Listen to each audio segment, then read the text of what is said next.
Hello everyone and welcome to PW only IAS. दोस्तों, स्वागत है आप सभी का science editorial of the week में। डेट है आज की 16 अगस्त 2023 और हम आज डिस्कस करने जा रहे हैं खूब सारा साइंस, और वो भी बहुत ही बेसिक लैंग्वेज में। दोस्तों, आज का पहला आर्टिकल हमारा ना एक वेबिनार से रिलेटेड है जिसको ऑर्गेनाइज कराया था सीएसई, सिविल सर्विस एग्जामिनेशन ने नहीं, centre for science and environment. तो उनका ये वेबिनार है the crisis of antibiotic research and development. तो यहाँ पर हम लोग डिस्कस करेंगे बहुत ही डिटेल में एंटी माइक्रोबियल रेसिस्टेंस के ऊपर। बहुत इंपॉर्टेंट टॉपिक है, यूपीएससी का वन ऑफ द फेवरेट है, क्वेश्चंस वगैरह पूछे जाते हैं अक्सर करके। क्वेश्चन को भी देखेंगे और इस पूरे आर्टिकल को समझने की कोशिश करेंगे। दूसरा टॉपिक हमारा मेटाजीनोम सीक्वेंसिंग है। मेटाजीनोम सीक्वेंसिंग जो है एक्चुअल में जीनोम सीक्वेंसिंग का एक थोड़ा सा हायर लेवल बोल सकते हैं, थोड़ा सा डिफरेंशियल लेवल है, बट इसके बेसिक्स के बारे में आज हम जानेंगे और कुछ प्रीवियस ईयर क्वेश्चन भी है इसके ऊपर, इसको भी डिस्कस करेंगे। देन अगेन लूना 25 एक रशिया का स्पेस मिशन है जो कि साथ ही में हमारे जैसे अभी इसरो ने मून मिशन भेजा है ना, उसी के साथ साथ ये भी जा रहा है। तो बहुत छोटी सी इन्फॉर्मेशन है बट हाँ पता होना चाहिए, तो एक बार कवर कर लेंगे। चौथा आर्टिकल हमारा नाविक से रिलेटेड है। आप सबको पता है कि हमारे यहाँ पर अपना खुद का जीपीएस सिस्टम है जिसको हम लोग नाविक बोलते हैं, तो उसको आधार इनरोलमेंट डिवाइसेस के साथ इंटीग्रेट करने की बात की जा रही है। उसके बारे में भी एक बार समझेंगे। नाविक क्या है, कौन कौन से सैटेलाइट्स इसमें यूज़ होते हैं, इसमें से जियो स्टेशनरी कौन से हैं, जियो सिंक्रोनस कौन से हैं, और ये दोनों सैटेलाइट्स या फिर ये ऑर्बिट्स होते क्या है, इन सभी के बारे में डिटेल से बेसिक के आधार पर डिस्कशन करेंगे। और लास्ट में एक बहुत ही छोटा सा आर्टिकल है मेडिकल डिवाइसेस कंट्रोलर के ऊपर।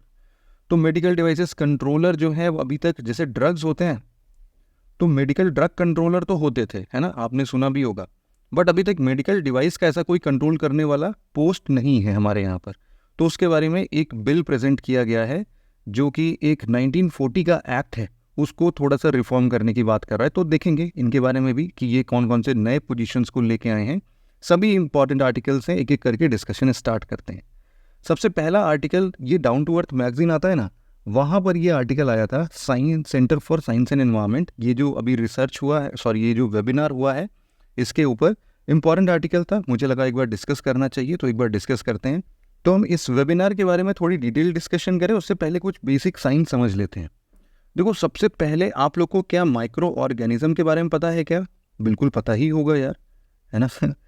माइक्रो ऑर्गेनिजम्स बेसिकली ऐसे 3-4 पार्ट्स में आप डिवाइड कर सकते हो। कुछ बैक्टीरिया के फॉर्म में हो सकते हैं, कुछ फंजाई के फॉर्मेट में हो सकते हैं, इस तरीके से कुछ वायरस हो सकते हैं या फिर वायरसेस बोल देते हैं इनको, और कुछ पैरासाइट्स भी हो सकते हैं, है ना। तो ये जो प्रॉब्लम कॉजिंग माइक्रो ऑर्गेनिजम्स हैं, जैसे बैक्टीरिया से क्या प्रॉब्लम्स हम लोग देख सकते हैं?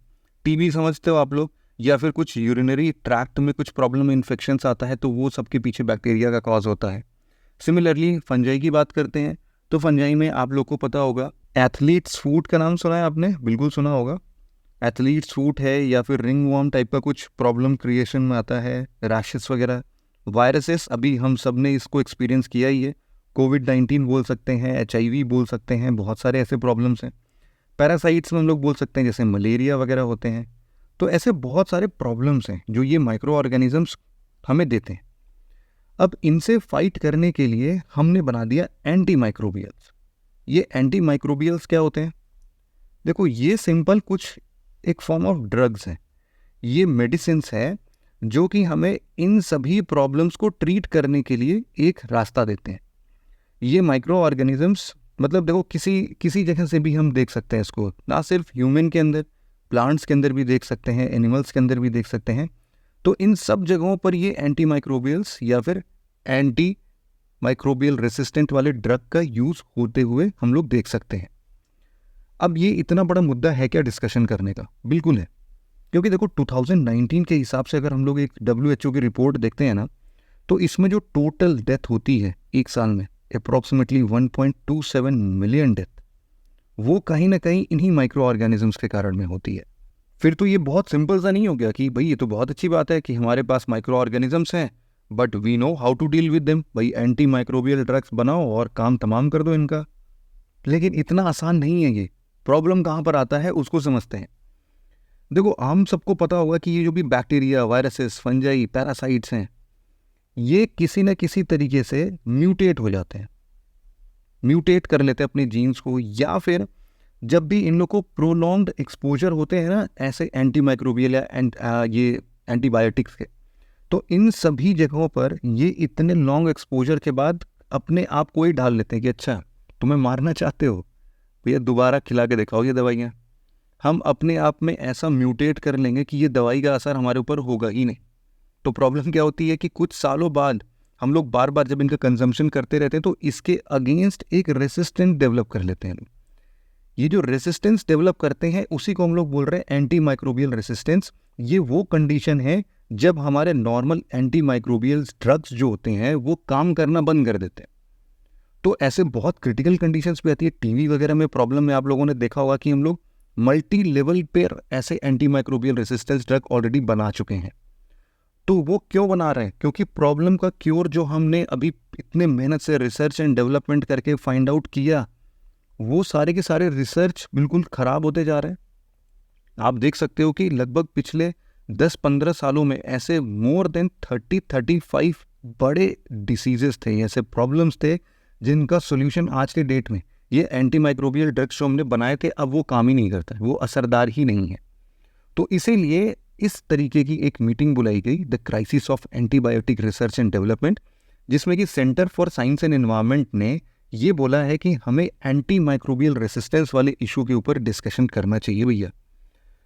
तो अब रिफॉर्म्स क्या क्या ज़रूरी है, या फिर चलो उसके पहले हम लोग थोड़ा इंडियन पर्सपेक्टिव से भी इस चीज़ को समझ लेते हैं कि क्या ज़रूरी है, कितनी इंपॉर्टेंस है इस चीज़ की।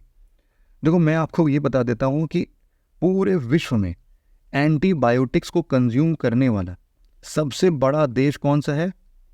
इंडिया है। वर्ल्ड्स लार्जेस्ट कंज्यूमर है अगर टोटल वॉल्यूम की बात करते हैं। और लगभग 2807 मिलियन पैक्स ऑफ एंटी इन्फेक्टिव्स ये 2019 में बेचे गए थे। और आप ये समझिए कि पूरे हेल्थ सिस्टम पर ना एक बहुत बड़ा बर्डन आ जा रहा है जब भी हम लोग ये देख रहे हैं कि ये एंटीबायोटिक्स अब आम तौर पर कारगर ही नहीं होंगे। लेकिन इसके पीछे रीज़न क्या है? कॉजेज अगर हम लोग देख रहे हैं कि भाई अगर ये प्रॉब्लम आ रही है ना कि एंटी माइक्रोबियल रेसिस्टेंस डेवलप हो जा रहा है इन लोगों का, तो ये क्यों हो रहा है? देखो पहला रीज़न है कि हम लोग एंटीबायोटिक्स का ना ओवर यूज़ करते हैं। आप सबको ही पता होगा, आप लोग कभी भी मेडिकल शॉप्स पर जाओगे ना, किसी भी प्रॉब्लम के लिए, कोई नॉर्मल फीवर भी होगा ना, वो उसके साथ आपको एंटीबायोटिक्स दे देते हैं। Antibiotics are not always useful या हेल्पफुल। मतलब किसी डिसीज़ को क्योर करने के लिए, किसी इलनेस को क्योर करने के लिए उनकी ज़रूरत पड़ती है, बट हमेशा नहीं पड़ती है। बट यहाँ पर क्या है, उसका हम लोग ओवर यूज़ करते हैं या फिर मिसयूज़ कर देते हैं।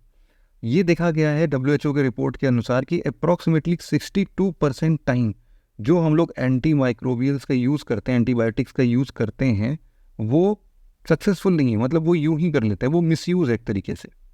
इसके साथ साथ हमारे कंट्री में आपने देखा होगा कि इनएडिक्वेट सैनिटेशन है, इनएडिक्वेट हाइजीन हम लोग फॉलो करते हैं। तो WHO का यूनिसेफ डेटा आता है ना, तो उसमें बोला गया है कि जो इंडिया की रूरल पॉपुलेशन है उसमें से 1/6 पॉपुलेशन आज के डेट में भी ओपन डेफिकेशन का शिकार का है, मतलब बाहर ही शौच करते हैं। तो उसके हिसाब से बहुत सारे diseases like cholera, typhoid, diarrhoea, ये सब प्रॉब्लम्स यहाँ पर होते रहते हैं। और इन्हीं सब के अगेंस्ट में ये और ज़्यादा रेसिस्टेंस डेवलप होता जा रहा है। जैसा कि हमने बताया कि over the counter drug, OTC drugs जो होते हैं ना, इनके ऊपर कोई रोक नहीं है कि इनको कब बेचा जा सकता है, इनके लिए कोई प्रिस्क्रिप्शंस की ज़रूरत है कि नहीं है। ये एंटीबायोटिक्स बहुत यूजुअली हमें यूं ही मिल जाते हैं, तो इसीलिए इन अप्रोप्रिएट यूज़ में बहुत तेज़ी से काम आते हैं। हम लोग ये देख रहे हैं कि लगभग टोटल ऐसे 378 न्यू माइक्रोबियल स्पेशीज़ हमें मिल गए, और वो 378 माइक्रोबियल स्पेशीज़ के लिए अब वो हमारे पुराने वाले ड्रग काम नहीं कर रहे हैं। तो उनमें से हम ये जो नए स्ट्रेन ऑफ बैक्टीरिया इमर्ज होते जा रहे हैं उनका क्योर भी फाइंड आउट करना है।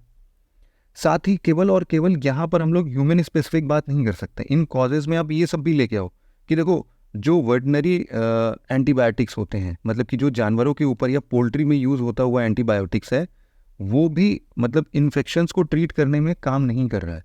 तो ये एंटी माइक्रोबियल रेसिस्टेंस एनिमल्स वाले मेडिसिन पर भी ज़्यादातर होते जा रहे हैं। वहाँ पर भी वही हाइजीन कंडीशंस और इन सब में, या फिर जो हम लोग एग्रीकल्चर में यूज़ करते हैं ना, एग्रीकल्चर के अंदर एक ग्रोथ प्रमोटर एंटीबायोटिक होता है, उसको हम लोग बोलते हैं कोलिस्टिन।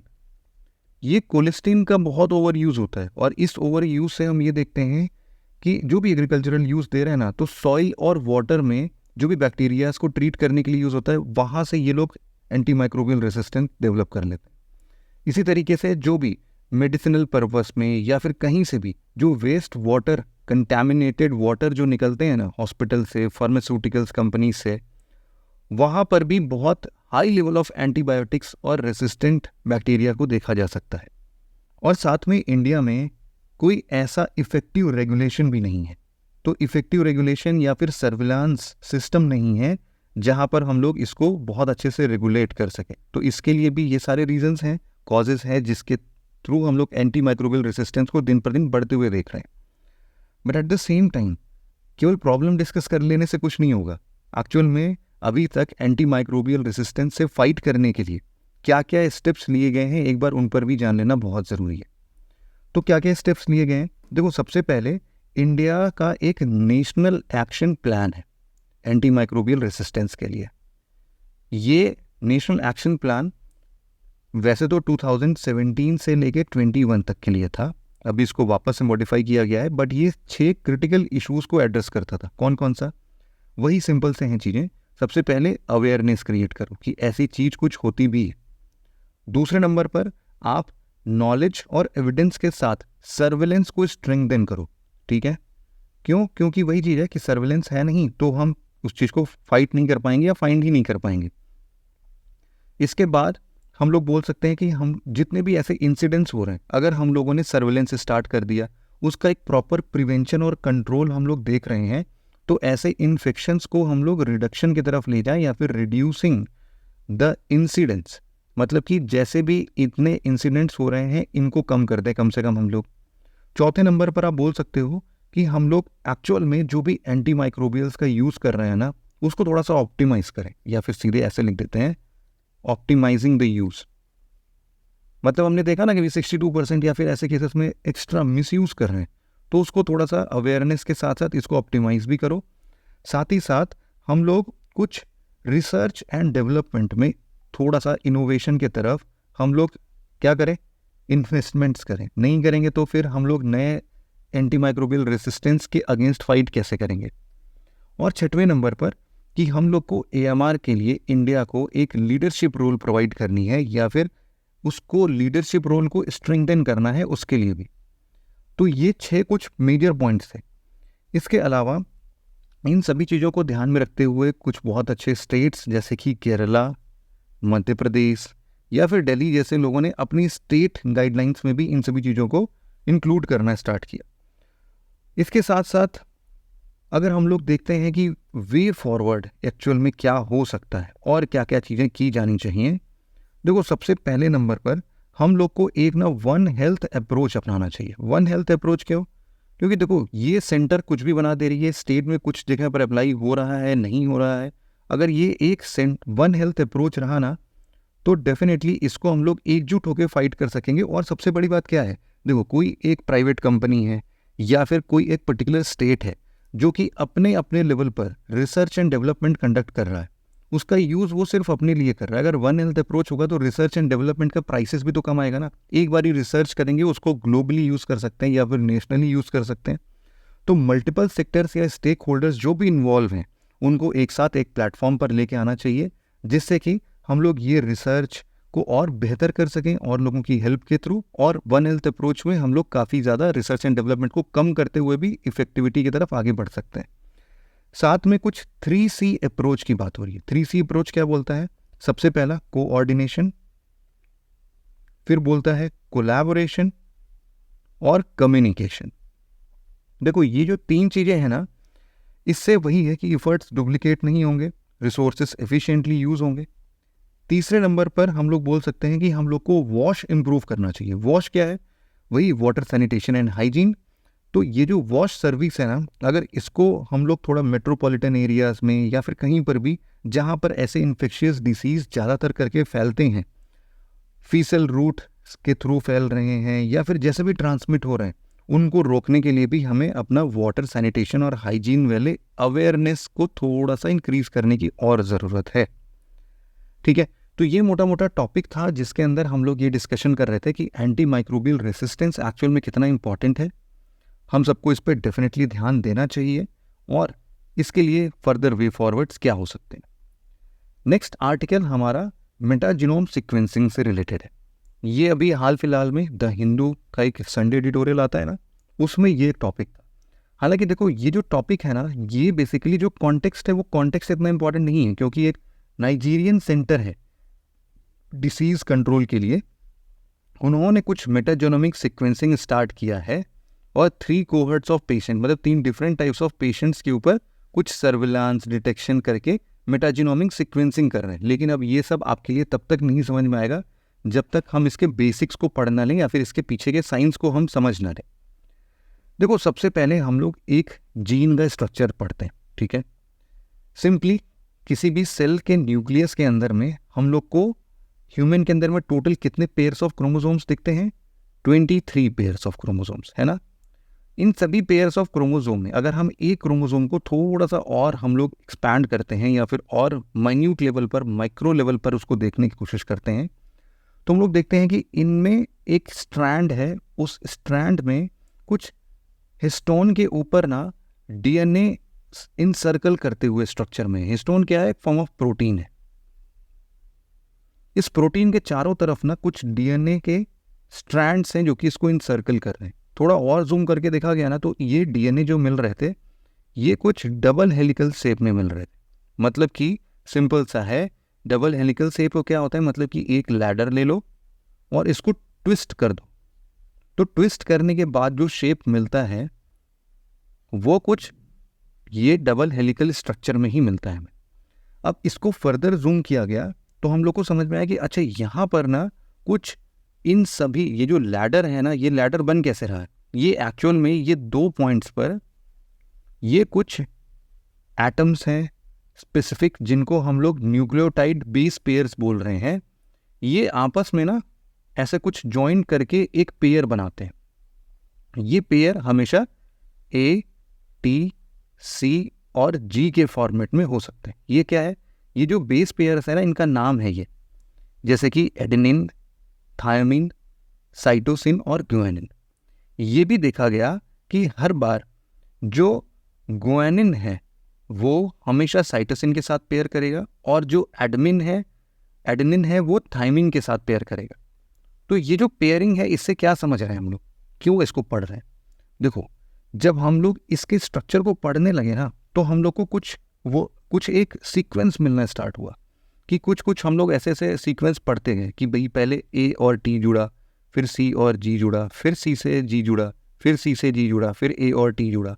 तो जैसे बाइनरी लैंग्वेज नहीं होता 0 1 1 0 1 1 0 1, इसका कुछ तो मतलब होगा ना, कुछ तो नंबर डिपिक्ट कर रहा होगा ये। सिमिलरली ऐसा ये जो सीक्वेंस डिराइव हो रहा है इसको हमने मैप करना स्टार्ट किया। फिर हमें पता चला कि अच्छा ये वाला क्रोमोसोम जो है ना वो इस तरीके के ट्रेट के लिए रिस्पॉन्सिबल है, या फिर ये जो जीन का ये वाला पोर्शन ऑफ सीक्वेंस है ना ये इस तरीके के जीन के लिए इंपॉर्टेंट है। हम लोगों ने 2 लोगों को पकड़ा, 2 लोगों में मतलब कि जैसे ह्यूमन जीनोम सीक्वेंसिंग ऑलरेडी बहुत फेमस प्रोजेक्ट है, तो ह्यूमंस की जो जीनोम सीक्वेंसिंग का मतलब क्या है कि इनके जीनोम को स्टडी कर रहे हैं, जो भी इनके जीन्स का ये सीक्वेंस है ना, इन सीक्वेंस को स्टडी करके कुछ आउटपुट लेने की कोशिश कर रहे हैं।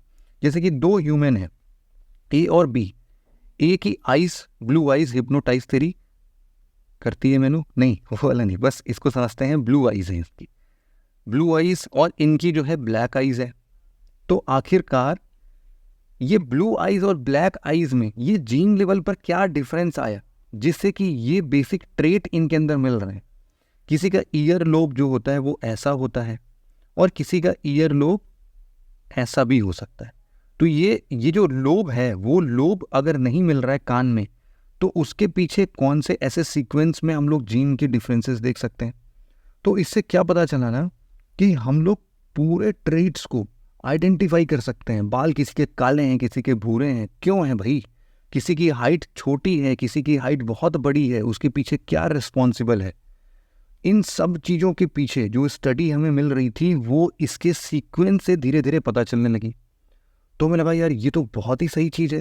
ह्यूमन के साथ साथ ना सिर्फ ह्यूमन तक बल्कि हम लोगों ने इसको बहुत सारे एनिमल्स पर भी ट्राई करना स्टार्ट किया।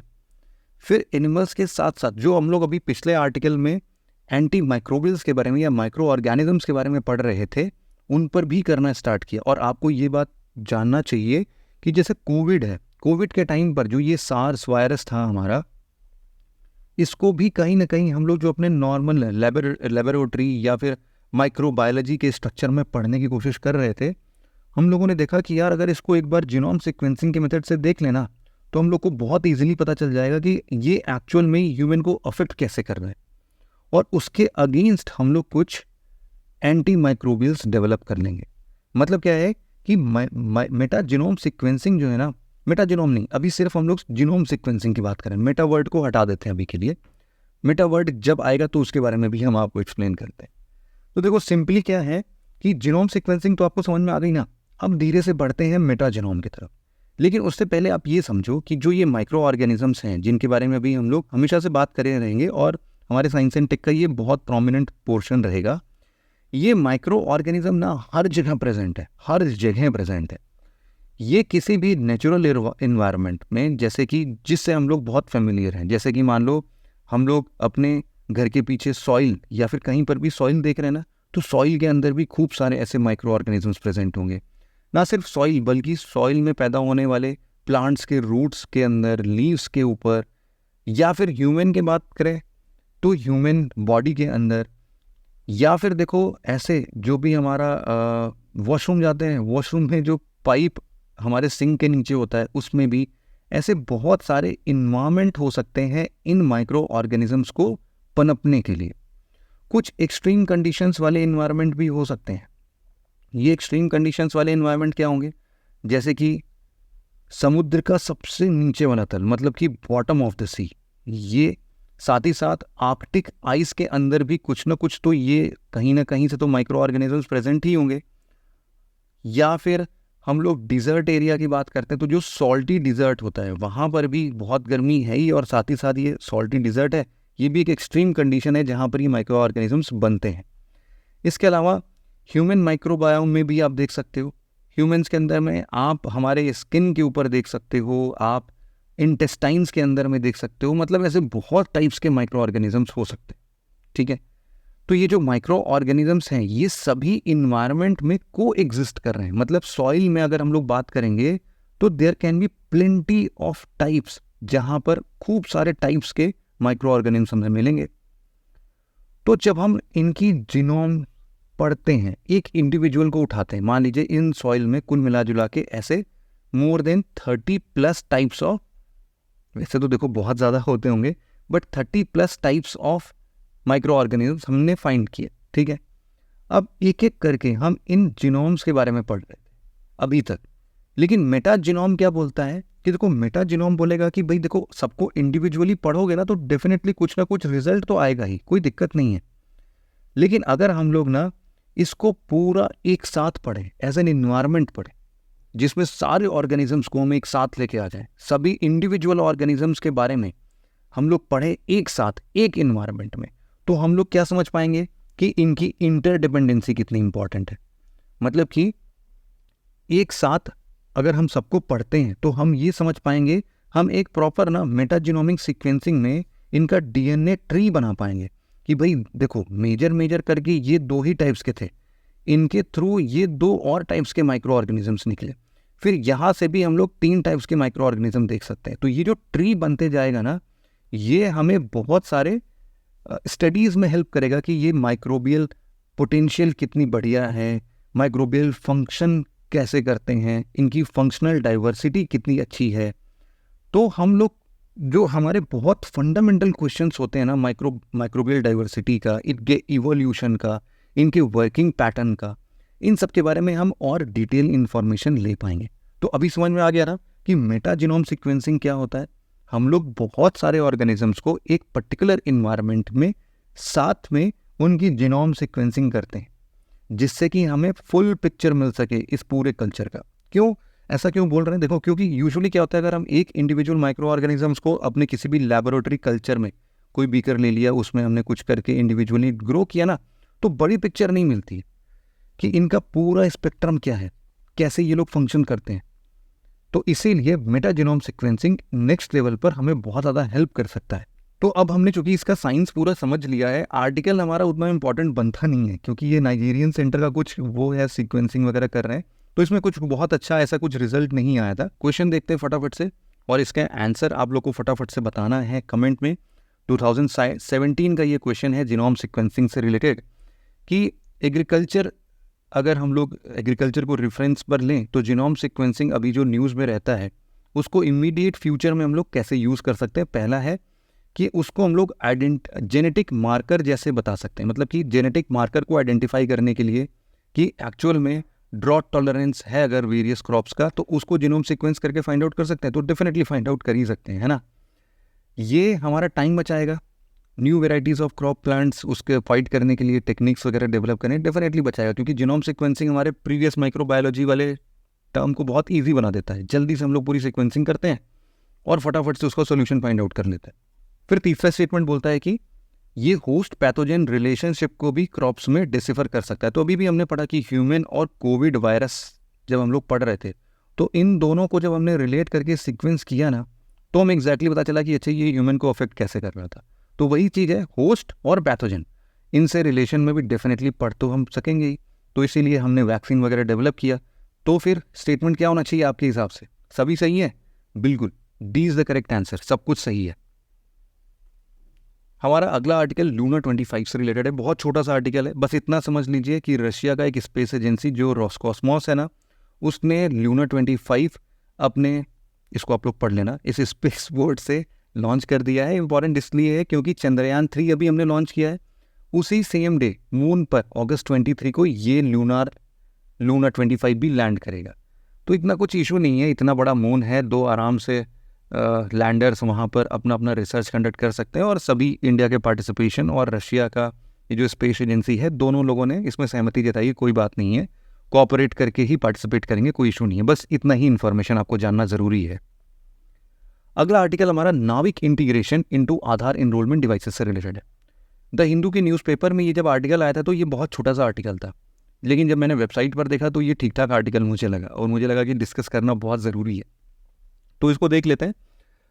मुद्दा ये है कि देखो, आधार एनरोलमेंट डिवाइसेस के लिए ना अभी जीपीएस का यूज़ होता है। जीपीएस यूएस का एक आप प्रॉपर ग्लोबल पोजिशनिंग सिस्टम है जो कि हमारे पोजीशंस को आइडेंटिफाई करने के काम में आता है।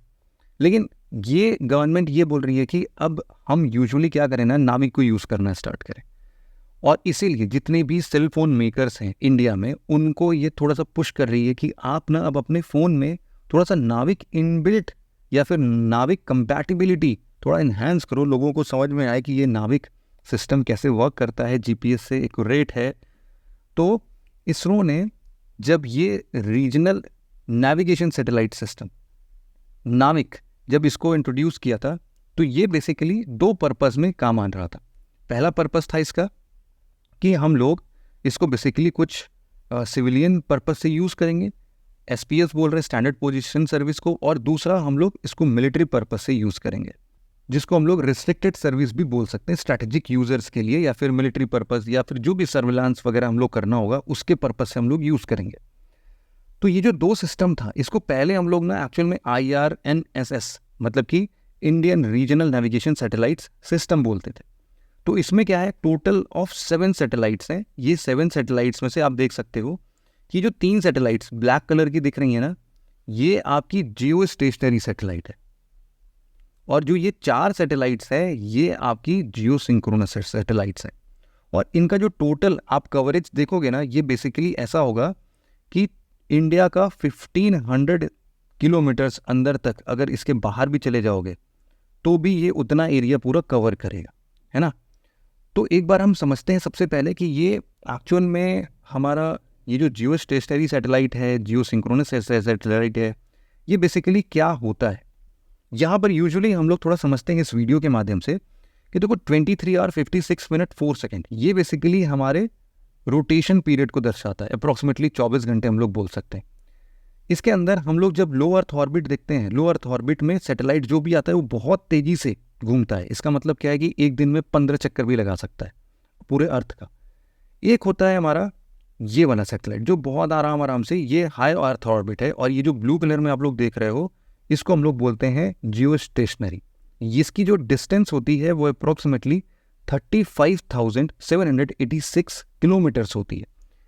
इस ऑर्बिट में जो भी सैटेलाइट हम लोग ड्रॉप करते हैं, उसकी जो रिवॉल्यूशन स्पीड है वो अर्थ के रोटेशन स्पीड से बिल्कुल तालमेल खाती है। मतलब कि एक बार हमने कहीं पर भी इसको फिक्स कर दिया ना, तो ये हमेशा एक टक हमारे ऊपर ही दिखेगा, मतलब बिल्कुल फिक्स दिखेगा। इसीलिए इसका नाम भी रखा गया है कि जियो स्टेशनरी सैटेलाइट है। मतलब कि बाहर स्पेस में जाने के बाद ये हमें स्टेशनरी की तरह दिखाई देती है, मतलब बिल्कुल एक ही जगह दिखाई देती है, कहीं पर भी मूव नहीं करती है।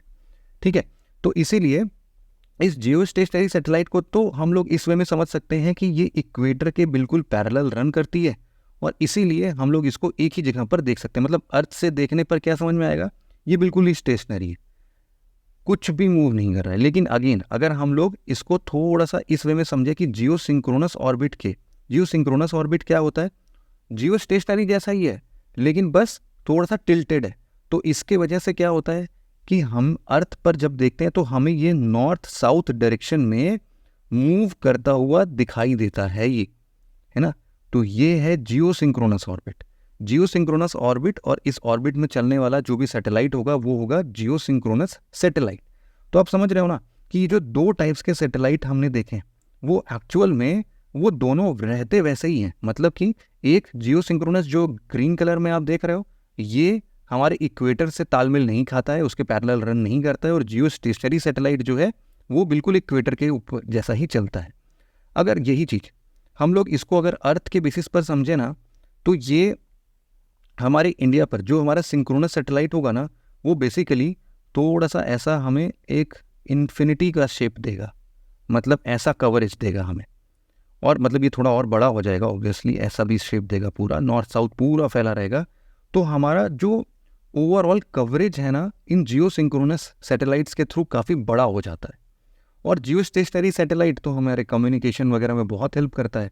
तो इसीलिए इन दो सैटेलाइट्स को मिला के हम लोग नाविक डेवलप करते हैं, और ये हमारे इंडिया के लगभग ये 1500 किलोमीटर के बियॉन्ड का कवरेज भी देता है। आप एक्यूरेसी में देखोगे तो 20 मीटर तक की एक बिल्कुल एक्यूरेट स्पेस को बहुत ईजिली डिफाइन कर देता है।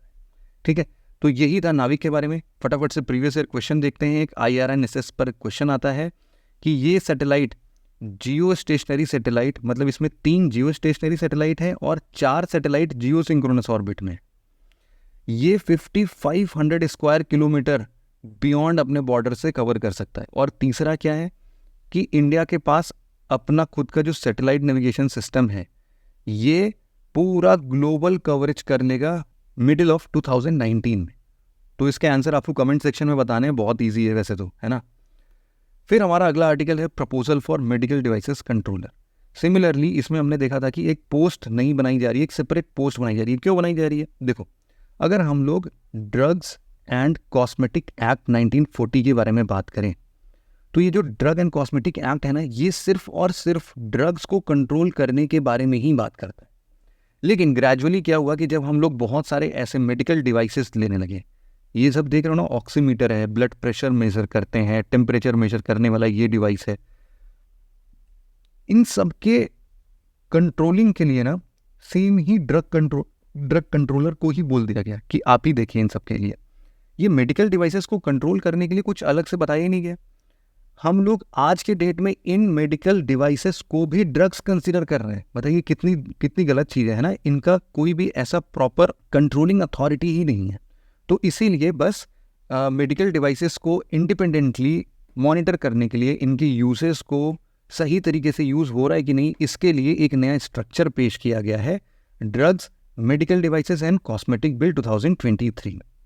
तो इसमें पहले क्या होता था इस ड्रग्स एंड कॉस्मेटिक एक्ट 1940 के अंदर में कि एक DGHS होते थे, director general of health service, फिर DCGI, इनके बारे में बहुत आप सुनते होंगे, drugs controller general of India, और इनके अंदर फिर joint drugs controller, deputy drugs controller, assistant drug controller, ऐसे होते थे।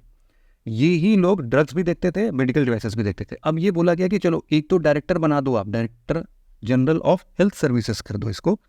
लेकिन जो अभी तक आपका drugs controller general of India था ना, इसको अब कर दो drugs and medical devices controller general. और इसके अंदर में 2 पार्ट्स में डिवाइड करो हर बार, कंट्रोलर जनरल ऑफ ड्रग्स हो और controller general of medical devices हो। इस तरीके से जॉइंट लेवल पर भी, डिप्टी लेवल पर भी इन दोनों के लिए अलग अलग चीज़ें डिफाइंड हो। अब इन सबसे रिजल्ट में क्या फ़ायदा क्या मिलेगा हमें? देखो, आजकल आपको भी पता है कि ऑनलाइन सर्विसेज में बहुत सारी चीज़ें अब हमें ईजिली अवेलेबल होती हैं, तो ऑनलाइन रूट के डिवाइसेस को भी थोड़ा मॉनिटर करना ज़रूरी है ना। उसमें क्या कॉस्मेटिक डिवाइसेस यूज़ हो रहे हैं या फिर क्या ऐसे मेडिकल डिवाइसेस यूज़ हो रहे हैं, उनके लिए भी एक प्रॉपर क्वासी जुडिशियल अथॉरिटी का बनना बहुत ज़रूरी है। तो इसीलिए इसका प्रपोजल रखा गया है, हाल फिलहाल में शायद ये पास भी हो जाएगा। तो ये था आज का हमारा पूरा डिस्कशन। आप इस पूरे आर्टिकल के डिस्कशन वाली पीपीटी को आप इस टेलीग्राम से डेफिनेटली डाउनलोड कर सकते हो। ज्वाइन कर लीजिएगा PW ओनली एस ऑफिशियल को और वहाँ से इसको डाउनलोड कीजिएगा। आज के डिस्कशन में बस इतना ही था। आई होप आपको काफ़ी चीज़ें समझ में आई होंगी। अगर आपकी तरफ से और भी कोई सजेशंस है तो डेफिनेटली मैं बताइए, उनको हम इम्प्लीमेंट करते हैं फटाफट से। Thank you very much for listening it very patiently friends. Have a nice day.